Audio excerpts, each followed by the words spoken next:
Hello guys, this is Ronnie. Welcome to my vlog. So yan nga, after 3 months nga pala, nakabalik na ulit tayo sa pag-vlog. Ano nga ba yung dahilan natin kung bakit hindi tayo nakapag-vlog? So, ang topic natin for today's video is ito na mag-request ng replacement ng SIM card. Prepaid. Okay. Aware naman kayo na wala yung aking cellphone, so kasama din yung SIM card. Hihirapan tayo talaga guys ma-retrieve tong Facebook account na to kasi nga wala yung SIM card. So ang ginawa natin, una, bumili muna ako ng SIM card ulit at ni-registered ko ulit.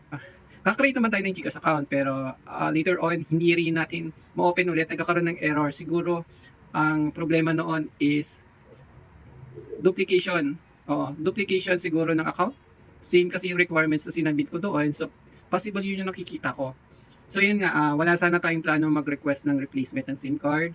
Ang problema nga lang is dumating yung araw na hindi ko na ma-open si Facebook account ko na pang vlog ko kasi kailangan nga ng code mula doon sa SIM card na nawala na naka-register doon sa Facebook account ko. Ang hirap kasi yung SIM card na yun is connected doon sa mga account mo like BDO account, like GCash account. So may ongoing din kasi akong niloan doon before mawala yon. So ang discard din ng ginawa ko, kahit out of coverage yung SIM card ko, yung GCash account ko nilalamnan ko yan. Kasi nag-auto-deduct naman si GCash account. So ayun, and then after nga noon na medyo busy tayo kaya hindi natin dinasikaso. So ang ginawa ko is gumawa ko ng affidavit of loss. Isang bagsakan ng affidavit loss ang ginawa ko. Nilagay ko na doon yung IME ng aking cellphone na nawala at later on kasi i-request ko kay NTC na ipa-block para hindi na siya magagamit ng nagnakaw ng cellphone. So yan, saan nga ba tayo pupunta kung mag-request tayo ng SIM card replacement? Pupunta tayo sa sales office ni Globe, syempre. Site office ni Globe. Sa mga malls sila nakapwesto, yung mga nag-offer ng mga plan, postpaid plan, yan. Diyan kayo pwedeng mag-request ng SIM card replacement. Free to, wala tong bayad. So, ang babayaran nyo lang is yung affidavit of loss.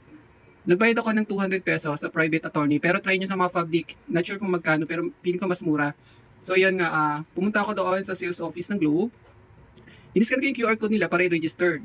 May mga requirements sila na kailangan sa SIM card replacement na gagawin. Una, government ID, valid ID. So, lagi naman yung hinihingi pag mga ganyan.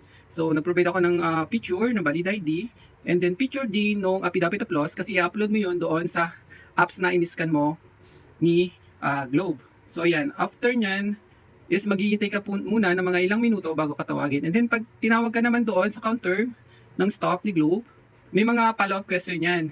I-verify talaga sa iyo kung sa'yo ba talaga yung SIM card na yun. Like, tatanungin ka kung kailan mo nabili yung SIM card na nawala, plus, ano yung last niload mo doon sa SIM card na yun. Ako naman, di ko maalala talaga. Nakalimutan ko na nga rin ko ilang years na. So, and then plus, yung chinek nga nila yung Gmail account ko kasi makikita nyo doon guys, yung mga number na na-registered mo doon. So, feeling ko yung kaya na-approve yung request ko is dahil doon kasi makikita yung number ko na nawala doon sa Gmail. Makikita mo yung information doon, mga number ng mga nagamit mo. So yun yung feeling ko kaya na-approve tayo. Kasi hindi naman lahat ng request ng replacement is na-approve. Hinahanap pa nga sa akin yung SIM card, yung bahay ng SIM card. Hindi naman tayo nagtatabi ng ganun, agad dispose na tayo eh. So feeling ko doon tayo na-approve. Kasi hindi ko rin nasagot kung kailan ko huling nabili yung SIM card ko. Hindi ko rin masagot kasi kung ano yung load na niload ko, kailan ako huling nag-load. Kasi makakalimutin na tayo. So yun, ilang days nga ba bago mapalitan yung SIM card mo kay Globe. So umaabot ng 5 days to 7 days ang SIM card replacement. So after 7 days ka pwede kang bumalik. Or may offer din sila na i-convert yung prepaid SIM card mo into postpaid plan. So yun, within the day makukuha mo yun. So hindi ako nag-agree sa ganun and then sabi ko kailangan ko prepaid SIM card kasi kailangan ko lang kasi talaga ng code mula doon sa number na yun para ma-retrieve ko itong Facebook account na to. So yun lang, mabilis lang. And then after nga 7 days, pumunta ako ulit doon sa sales office ng Globe. Oh, by the way, dyan lang ako sa mall of Asia, nag-request sa second floor sa Cyberzone. Oo, dyan ako nag-request ng replacement. So after 7 days nga, pumunta tayo doon para kunin na. So yun, mabilis lang. So abagan nyo na lang yung next vlog natin kung paano ba yung process sa pagbablock naman ng mobile phone na ninakaw. So usually pag na-block yan, hindi na nila magagamit yan.